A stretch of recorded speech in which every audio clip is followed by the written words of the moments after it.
Hello everyone, it's me, Anthony Couch, Guitarist on YouTube, and today I have a painful truth. You will always be a flawed guitarist.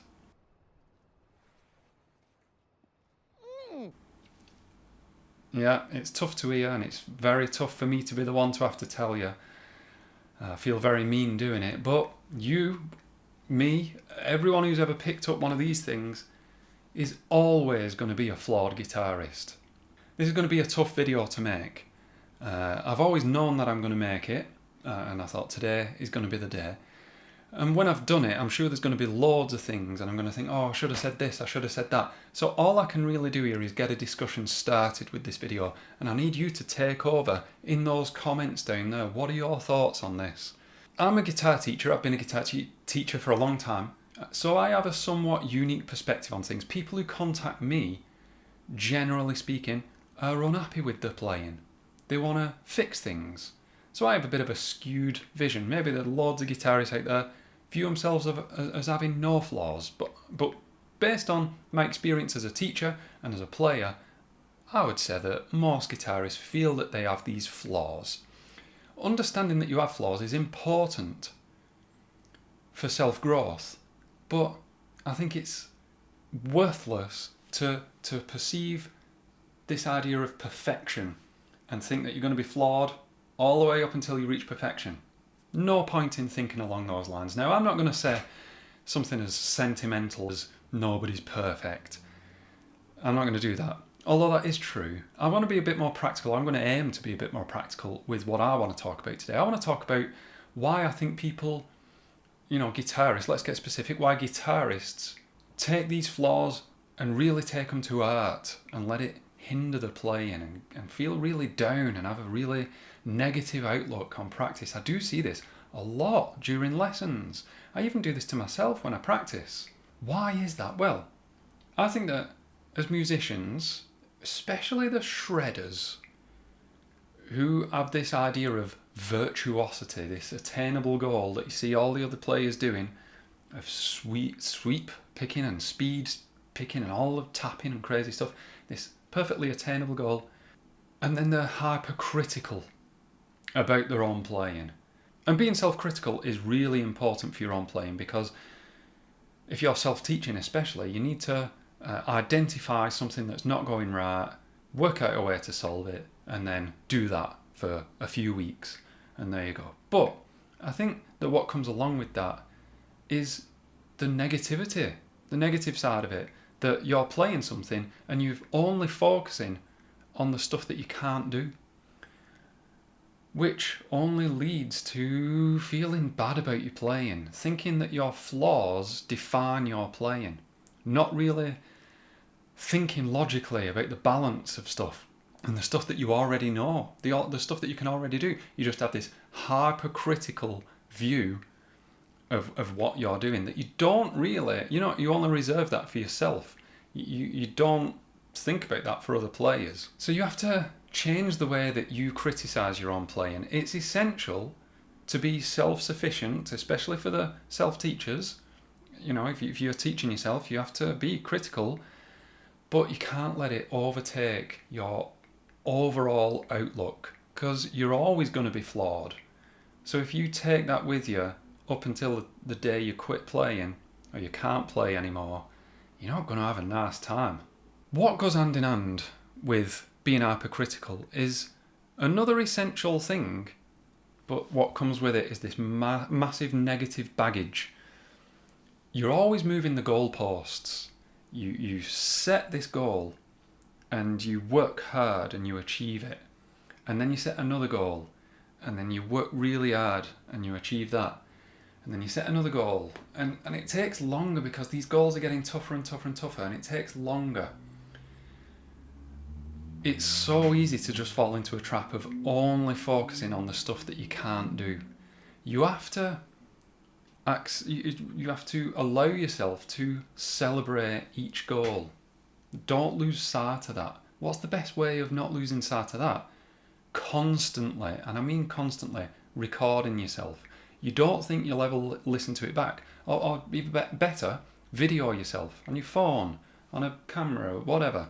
Even if it's just an MP3 without a video, anything's better than nothing.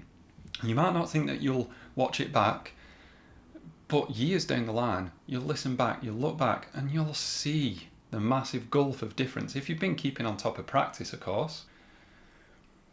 If you don't do that, it's so easy to just constantly be fixated on your flaws. All those goalposts that you reach, when you reach it, that solo that you can play, record it.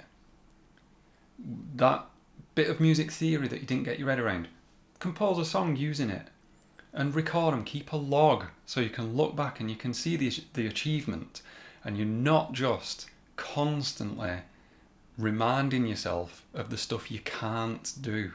Another massive, massive elephant in the room is this. Social media. We're constantly bombarded by, what we perceive to be perfection, aren't we? All the time. In other areas, not just music, but us in our little bubble of the internet, our corner of the internet, us guitarists, us shredders. We're constantly, the algorithms force feeding us perfection. Put that perfectly swept sweep lick by that 13-year-old kid, or that composition that sounds incredible by whoever. Doesn't matter. You just scroll. Perfection, perfection, perfection. It's all edited. You know that. I know that. You know those little intros that I do before I talk on most of my videos, and I'll do a little blah, blah, blah, blah, blah, blah. Hello, it's me, Anthony Couch. Hello everyone, it's me. Hello everyone, it's me. They take a few attempts. I don't just pick up my guitar cold and record that. Hello. They take a few attempts. But I edit that out. You don't see it. I don't think you'd be interested in that. Other people on Instagram, they edit out all the stuff that went wrong. Psychologically, there's something at work there, because we know that, but we still let it affect us. Maybe I'm talking about myself here, but I see other people. It does have a negative impact. But just remember that that's probably the 10th take after 10 weeks of practicing it. Don't let it just reflect on your flaws, your playing in that negative way. It's so easy to say that than to do it, but that's what you have to do. You have to just constantly remember, it's the musician's equivalent of being airbrushed. Those perfect models and, all the wizardry that goes on, that's impossible, and all filters and stuff. Our version is punching in notes, which yes, I do that, and editing out the bad stuff. So I know when I say that you'll always be flawed, that's a massive downer. But think of the power that holds, that when you accept that you'll always have flaws, think what that means. For one, it means you're going to enjoy yourself a lot more.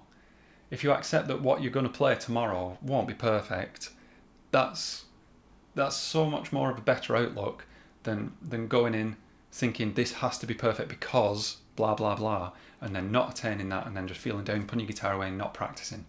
But that's got to be top of the list, hasn't it? Accept your flaws. Just accept it. You can't sweep pick yet. So what? Do the other stuff while working on sweep picking in the background, and take enjoyment in that other stuff that you can do. Another one is to just enjoy the process. How do you enjoy the process? Well, make sure that you spend time practicing, playing stuff that is well within your ability. You always want to be moving those goalposts that I mentioned earlier, but not too far, because then you have to listen to what your fingers are telling you. No, not fast enough for that yet. Or, no, my brain's not rehearsed in that bit of music theory enough yet to practice that concept. You have to know, it makes it easier to enjoy the process when you take sizable leaps that are attainable. Teachers help with that by giving you songs that are based on the songs that you already know. Just there, never just that. Guitar communities are also a way. Message boards, whatever, Facebook groups. You can say, I know this song. Can anyone recommend me a nice song that is of a similar level or tougher? And there you go, that's the best way of doing it. A big one as well is to just understand that these things take time. Don't confuse watching, binging a load of YouTube instructional videos with practice. It's not the same thing. To watch a video and to even understand it and get it is not the same as really internalising that and taking it on board and practicing it and working on it and making it specific to your playing and your favourite genre and your outcome and your goals. So there you go, that's all I've really got to say about it today. But then that's what those comments are for you to continue the discussion and talk about all the stuff that I missed. But you're always going to be flawed. Accept it, own it, move on, get better, practice. They're always going to be there with you. Use it as encouragement. Never let it make you, change your outlook, make it too negative, because that's just going to mean that you put your guitar away and you just give up. And nobody wants that. If you did actually want a nice guitar community to chat with and to give each other encouragement, then in the description I've launched this new Facebook group and people are actually joining. Nice people talking about guitars. It's called the Couch Potato Guitar Community. The link is in the description. Come and join in.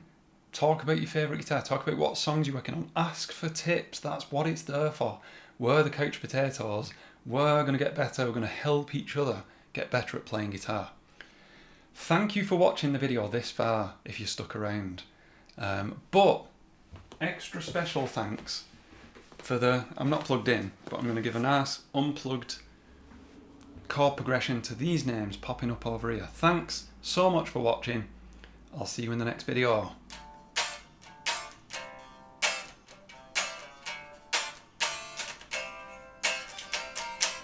They deserve so much better than this, but I'm not plugged in.